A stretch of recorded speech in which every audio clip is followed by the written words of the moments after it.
School of Athens, এথেন্সের বিদ্যালয় বলে যাকে আমরা জানি, ইতালীয় রেনেসাঁসের অন্যতম প্রধান চিত্রশিল্পী রাফায়েলের হাতে আঁকা এক কালোজয়ী ফ্রেস্কো 1509 থেকে 1511 সালের মধ্যে ভ্যাটিকান সিটির অ্যাপোস্টোলিক প্রাসাদের দেয়ালে এটি আঁকা হয়েছিল।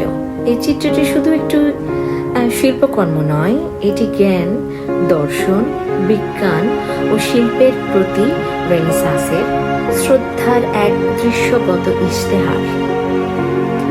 ফ্রেস্কোটি যে স্থাপত্যের পটভূমিতে স্থাপিত তা ভ্যাটিকান সিটির সেন্ট পিটার্স ব্যাসিলিকার মহিমাকে স্মরণ করিয়ে দেয়, যা সেই সময়ের স্থপতি ব্রাহ্মণদের নকশার প্রভাব।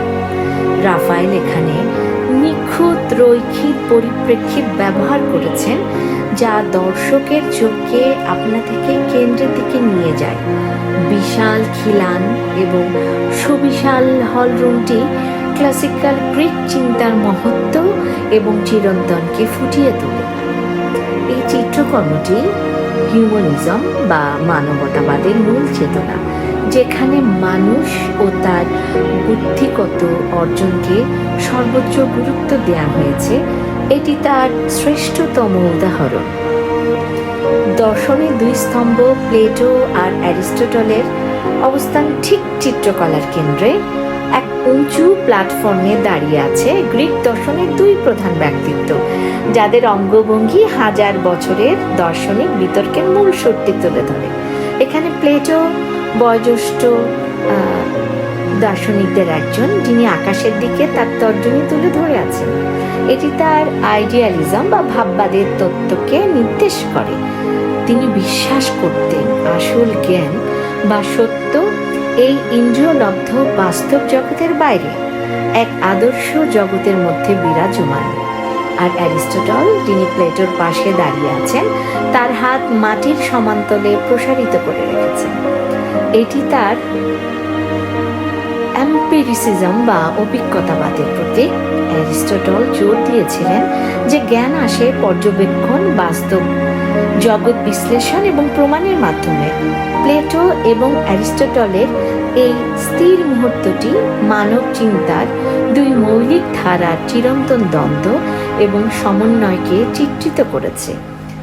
বিমূর্ত চিন্তা বনাম ব্যবহারিক বিজ্ঞান।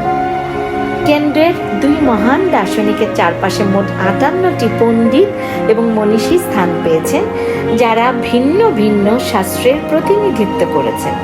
বাম দিকে পিথাগোরাস, তাকে মাটিতে গণিত বা সঙ্গীতের তত্ত্ব নিয়ে ব্যস্ত দেখা যায়, যা মহাজাগতিক নিয়ম ও সংখ্যার গুরুত্ব তুলে ধরে।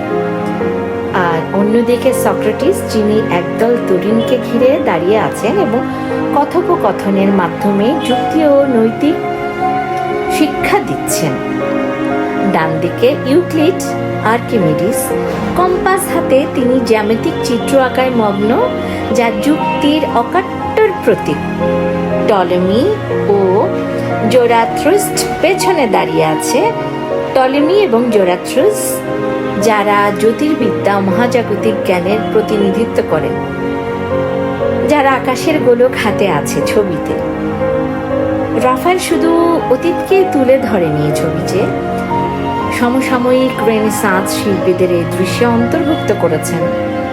সামনের দিকে হতাশ ভঙ্গিতে একাকী বসে থাকা চিন্তাবিদটি হলেন হেরাক্লিটাস, যাকে প্রায়শই রাফায়েলের প্রতিদ্বন্দ্বী মাইকেল অ্যাঞ্জেলো হিসেবে চিহ্নিত করা হয়।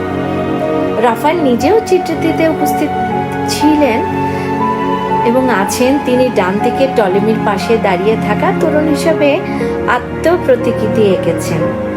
এই উপস্থিতি এই বার্তা দেয় যে রেনেসাঁর শিল্পীরা নিজেদেরকে প্রাচীন দার্শনিকদের উত্তরসূরি ও সমকক্ষ মনে করতেন। এই হচ্ছে চিত্রকলার মোটামুটি বিশ্লেষণ।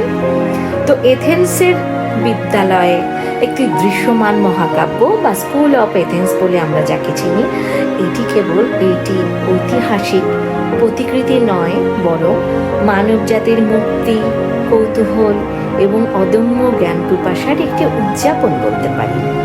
এটি রেনেসাঁসের সেই মুহূর্তকে ধারণ করে যখন ইউরোপ তার ধ্রুপদী অতীতকে পুনরুদ্ধার করেছিল এবং তার বুদ্ধিবৃত্তিক ভবিষ্যতের ভিত্তি স্থাপন করেছিল। আজও এই ফ্রেস্কোটি দর্শককে একই সাথে ইতিহাস, দর্শন এবং শিল্পের মাধুর্যে মুগ্ধ করে।